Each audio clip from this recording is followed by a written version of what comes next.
દમણના આંબાવાડીમાં પ્રશાસનની લાલ આંખ, ટ્રાફિકને નડતરરૂપ 8 ગેરકાયદે દુકાનો સીલ કરી દેવાઈ। સંઘ પ્રદેશ દમણ પ્રશાસને ટ્રાફિક સમસ્યાને હળવી કરવા માટે આકરા પગલાં લેવાની શરૂઆત કરી દીધી છે, જેના ભાગરૂપે મોટી દમણના આંબાવાડી વિસ્તારમાં ટ્રાફિકને ભારે અડચણરૂપ બનતી 8 જેટલી ગેરકાયદે દુકાનો સામે સપાટો બોલાવ્યો છે। આંબાવાડીના મુખ્ય માર્ગ પાસે આવેલી આ દુકાનોમાં રોજબરોજ આવતા ગ્રાહકોના આડેધડ પાર્ક થતા વાહનોને કારણે આ વ્યસ્ત રસ્તા પર ભારે ટ્રાફિક જામ સર્જાતો હતો। આ ગંભીર સમસ્યાને લઈને પ્રશાસન દ્વારા અગાઉ અનેક વખત દુકાનદારોને કડક શબ્દોમાં સમજાવવામાં આવ્યા હતા અને ટ્રાફિક બાધિત ન થાય તેની તકેદારી રાખવા ચેતવણી આપવામાં આવી હતી।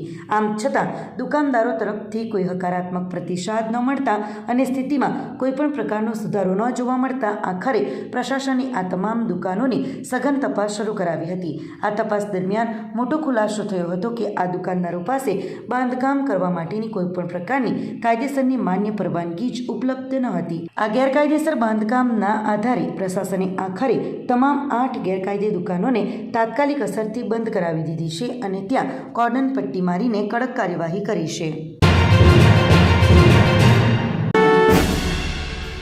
વાપી વેપારી સાથે ગાંધીનગર સચિવાલયના બોગસ અધિકારી બનીને કરોડો રૂપિયાની છેતરપિંડી આચરવાના પ્રકરણમાં એક આરોપી પકડાયો, અન્ય 2 આરોપીઓની શોધખોળ શરૂ। વાપીના ગોકુલ વિહાર ટાઉનશીપમાં રહેતા અને જમીન લે વેચનો વ્યવસાય કરતા ઉત્પલભાઈ બલદેવભાઈ પારેખે વાપી જેડીસી પોલીસ સ્ટેશનમાં નોંધાવેલી ફરિયાદ મુજબ ગાંધીનગર સચિવાલયના મહેસૂલ વિભાગમાં વર્ગ 2ના અધિકારી તરીકેની ખોટી ઓળખ આપીને રાજેન્દ્ર જેકડિયા, રાજેશ ગૌતમ અને SS ગોહિલ નામના ઇસમોએ તેમની સાથે મસમોટી છેતરપિંડી આચરી છે। પારેખને 73AA વાળી જમીનના વેચાણની પરવાનગી વલસાડ કલેક્ટર કચેરીથી મેળવવાની હતી, જે કામ માટે તેમની મુલાકાત રાજેશ ગૌતમ સાથે 11 જુલાઈ 2024ના રોજ થઈ હતી। રાજેશ ગૌતમે તેમની ઓળખાણ રાજેન્દ્ર જેકડિયા સાથે કરાવી હતી, જેણે પોતાની ગાડી પર ગુજરાત સરકારનો લોગો અને ગળામાં સરકારી અધિકારીનું આઈ કાર્ડ પહેરીને તેમનો વિશ્વાસ જીત્યો હતો। આ ટોળકીએ જમીનની ફાઇલ પાસ કરાવવા અને ઓનલાઈન હુકમ કરાવવાની ખાતરી આપીને અલગ અલગ સમયે રોકડા તેમજ બેંક મારફતે કુલ 2,12,45,000 રૂપિયા પડાવી લીધા હતા। આટલી મોટી રકમ ચૂકવ્યા બાદ પણ કામ ન થતાં અને કલેક્ટરના ખોટા સહી સિક્કાવાળા હુકમો પધરાવી દેવાયા હોવાનું ધ્યાનમાં આવતા તેમને પોતાની સાથે થયેલી છેતરપિંડીનો અહેસાસ થયો હતો।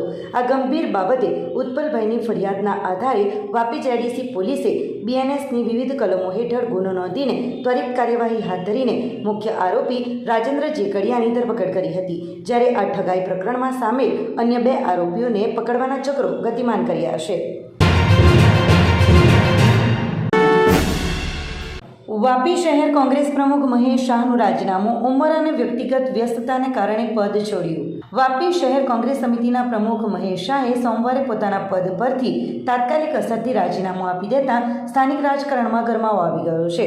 GPCC પ્રમુખને મોકલેલા પોતાના રાજીનામા પત્રમાં મહેશ શાહે સ્પષ્ટ કર્યું છે કે વધતી ઉંમર તેમજ વ્યાવસાયિક અને વ્યક્તિગત જવાબદારીઓને કારણે તેઓ શહેર પ્રમુખ તરીકેની ફરજો માટે પૂરતો સમય અને ધ્યાન આપી શકતા ન હોવાથી લાંબા વિચાર વિમર્શ બાદ પદ પરથી મુક્ત થવાનો નિર્ણય લીધો છે।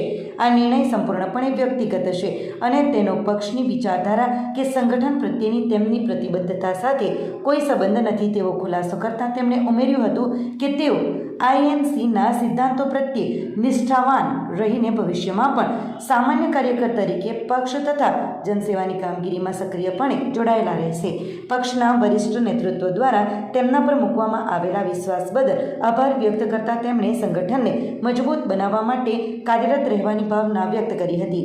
વાપી શહેર કોંગ્રેસમાં પડેલી આ મોટી ખાલી જગ્યા બાદ હવે નવા પ્રમુખ તરીકે કોને જવાબદારી સોંપવામાં આવશે તે અંગે રાજકીય વર્તુળોમાં અટકળો અને ચર્ચાઓ તેજ બની છે તથા આગામી દિવસોમાં પ્રદેશ કોંગ્રેસ દ્વારા નવા નેતૃત્વ અંગે નિર્ણય લેવાય તેવી પ્રબળ શક્યતાઓ સેવાઈ રહી છે। દમણના દલવાડા સ્થિત વૈદિક ડેન્ટલ કોલેજમાં ગુરુ પૂર્ણિમાની ભવ્ય ઉજવણી કરવામાં આવી। સમગ્ર દેશમાં પવિત્ર ગુરુ પૂર્ણિમા પર્વની અત્યંત શ્રદ્ધા, ઉત્સાહ અને ભક્તિભાવપૂર્વક ઉજવણી કરવામાં આવી રહી છે. ત્યારે સનાતન ધર્મમાં અંધકારમાંથી પ્રકાશ તરફ અને અજ્ઞાનતામાંથી જ્ઞાન તરફ દોરી જનાર ગુરુજનો પ્રત્યે કૃતજ્ઞતા વ્યક્ત કરવાના આ મહાપર્વ નિમિત્તે દમણની વૈદિક ડેન્ટલ કોલેજ ખાતે આજે ગુરુ પૂર્ણિમા ઉત્સવની ઉજવણી કરવામાં આવી હતી. આ પાવન અવસરે ભાજપના પ્રદેશ પ્રમુખ મહેશ સકરિયા ખાસ ઉપસ્થિત રહ્યા હતા અને તેઓએ વિદ્યાર્થીઓને જીવનમાં ગુરુનું મહત્વ તથા ગુરુ મહિમા વિશે માર્ગદર્શન આપતા જણાવ્યું હતું કે આપણું પોતાનું મન જ સૌથી મોટી અદાલત છે, જે સાચા અને ખોટાનો ભેદ જાણે છે. તેમજ તેમણે દેશમાં મનાવાઈ રહેલી સંત રવિદાસની 650મી ગુરુ જયંતિનો વિશેષ ઉલ્લેખ કર્યો હતો. આ પ્રસંગે ડેન્ટલ કોલેજના MDS અને BDS વિભાગના તમામ શિક્ષકોનું શાલ ઓઢાડીને સન્માન કરવામાં આવ્યું હતું. આ કાર્યક્રમમાં ડેન્ટલ કોલેજના ટ્રસ્ટી અશ્વિ દમણિયા, કોલેજના સંસ્થાપક ડૉક્ટર વૈશ્ય, કોલેજના ડીન ડૉક્ટર સિન્હા સહિત મોટી સંખ્યામાં ડેન્ટલ કોલેજના વિદ્યાર્થીઓ ઉપસ્થિત રહ્યા હતા.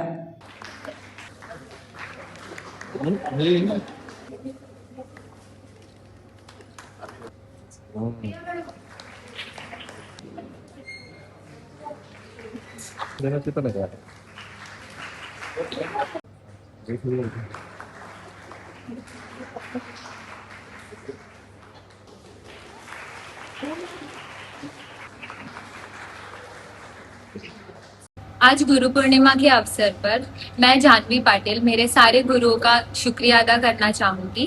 मैं वैदिक डेंटल कॉलेज में एक इंटर्न हूँ और आज हमने हमारे कॉलेज में गुरु पूर्णिमा सेलिब्रेट किया, जहाँ पे महेश सर, SS वैश्या सर और SP सर के प्रेजेंस में हमने सारे ही हमारे टीचर्स, MDS और BDS स्टाफ को फेलिसिटेट किया.